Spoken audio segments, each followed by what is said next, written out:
무릎을 다친 봉제 인형이 있습니다. 친구가 다가와 반창고를 붙여주더니 갑자기 거칠게 뜯습니다. 붙이고 또 뜯습니다. 이런 행동이 반복되자 봉제 인형의 상처는 덧나는데요. 너무 아플 것 같아.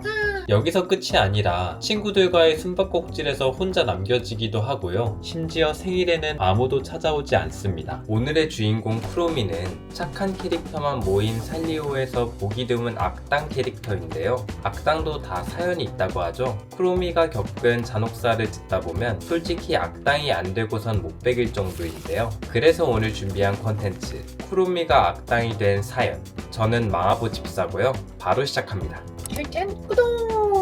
최적의 경험을 위해 따뜻한 이불 속에서 시청해주세요. 우선 쿠로미가 어떤 악당인지 살펴보면요. 쿠로미는 봉제 인형 종족의 세상 마리랜드 출신인데 이곳에서 말썽을 피우다 감옥에 갇힙니다. 그런데 우연한 기회로 인간에게 악몽을 꾸게 만드는 마법 도구가 존재한다는 걸 알게 되는데요. 쿠로미는 탈옥해 이 도구를 훔치고 인간 세계로 달아나게 되죠. 한편 또 다른 봉제 인형 마이 멜로디는 꽃밭에 놀러 갔다가 쿠로미의 탈출 장면을 목격하는데요. 상황의 심각성을 모르고 달아나는 쿠로미에게 태평하게 인사를 건넵니다. 그리고 쿠로미가 도망가자 나중에 탈옥을 도왔다는 누명을 쓰게 되죠. 결국 마이 멜로디는 자신의 결백을 증명하고 쿠로미를 막기 위해 인간 세계로 내려가게 됩니다. 쿠로미가 나쁜 놈이었네. 여기까지만 보면 쿠로미는 본투비 악당인데 쿠로미가 이렇게 된 건 과거에 잔혹사를 겪었기 때문이라고 합니다. 어린 시절 순하고 얌전한 쿠로미는 어느 날 귀여운 노트 한 권을 삽니다. 친구들에게 노트를 자랑하고 즐겁고 기쁜 일을 쓸 거라며 행복해하죠. 쿠로미는 1페이지에 쓸 내용을 고심하다가 자신의 가장 깊숙한 마음을 담은 문구를 씁니다. 그러던 와중 옆 친구가 재채기를 하며 콧물을 흘립니다. 그러자 갑자기 근처에 있던 쿠로미 노트 1페이지를 찢어 친구의 콧물을 닦아주죠. 그렇게 쿠로미의 가장 깊숙한 마음이 쓰레기통에 들어가게 됩니다. 실수였다고는 하지만 쿠로미는 큰 상처를 받죠. 마하보야,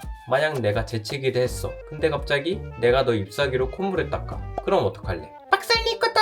이후 쿠로미 노트 2페이지부터는 마이 멜로디에 대해 서운한 점이 쓰여지기 시작합니다. 쿠로미 노트에 따르면 하루는 숨바꼭질을 하는데 마이 멜로디는 쿠로미가 숨었다는 사실을 잊고 쿠로미를 두고 집으로 돌아갑니다. 설레는 마음으로 숨어있던 쿠로미는 잠깐 잠든 사이 어두운 공간에 혼자 남겨지게 되죠. 또 가장 마음이 아팠던 건 쿠로미의 생일에 관한 에피소드였는데요. 쿠로미는 자신의 생일에 친구들을 초대하고 생일 케이크를 열심히 굽습니다.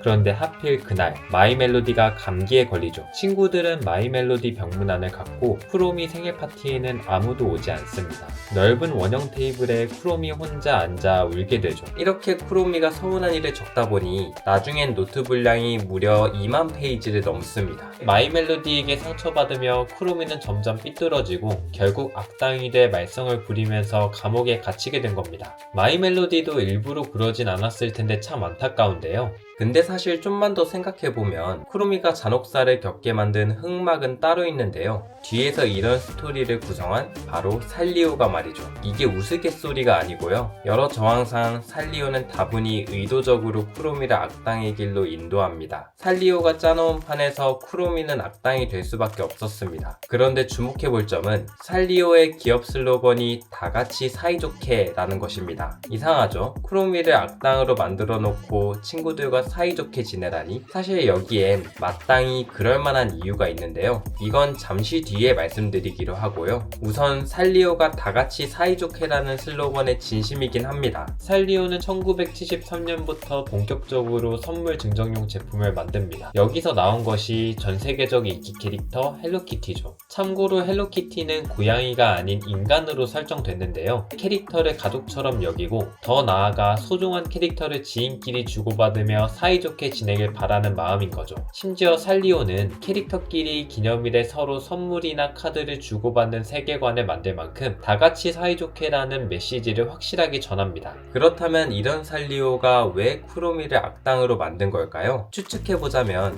우선 비즈니스적인 측면이 있을 것 같습니다. 살리오는 캐릭터 믹스 전략을 추구하는데요. 쉽게 말해 신규 캐릭터를 만들 때 헬로키티 같이 잘 나가는 캐릭터와 엮어서 브랜딩하고 인지도를 높이 입혀 안정적인 매출을 확보하는 거죠. 인기 없는 애들 꼽사리를 껴줬다는 거군. 프로미도 마찬가지입니다. 마이멜로디와 다르게 2005년 애니메이션에서 처음 등장한 쿠로미는 신규 캐릭터인 만큼 인지도가 없었죠. 인지도를 높이기 위해 살리오는 쿠로미를 인기 캐릭터인 마이멜로디와 엮을 필요가 있었을 겁니다. 그래서 두 캐릭터 간의 관계를 만드는 과정에서 쿠로미에게 마이멜로디와 정반대인 악당의 역할을 준 거죠. 주인공에게 당하는 악당의 캐릭터성을 살려 인지도를 높이려는 전략이지 않았을까 싶습니다. 그럼 살리오가 돈 밝혀서 쿠로미 괴롭히는 거야? 분명 그런 오해가 생길 수 있을 것 같은데요. 확실히 말씀드리자면 이런 사업 전략은 아주 극히 작은 이유 같고 살리오가 쿠로미를 실현에 부딪히게 하는 중요한 이유는 따로 있습니다.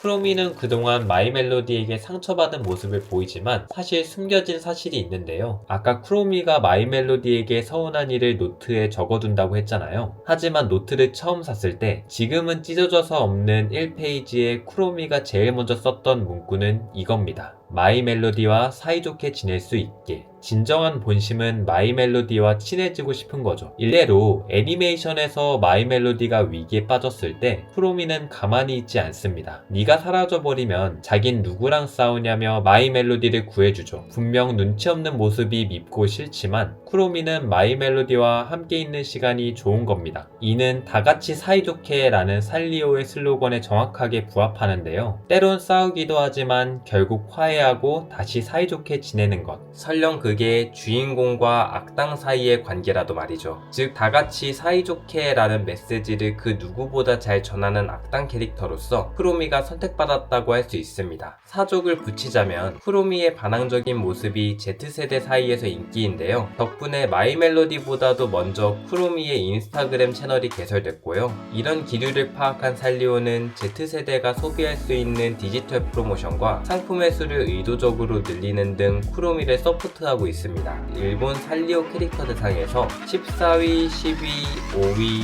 3위에 랭크되면서 감동적인 성장 서사를 완성해내고 있다네요. 오늘 이야기는 여기까지고요. 댓글에서 뭔가 크고 귀여운 청년으로 불러주시더라고요. 별로 안 귀엽게 생겼. 앞으로도 귀여운 이야기 많이 가져오겠습니다. 혹시 다뤘으면 하는 캐릭터가 있으면 댓글에 많이 남겨주세요. 지금까지 망아보 집사였습니다. 망봐.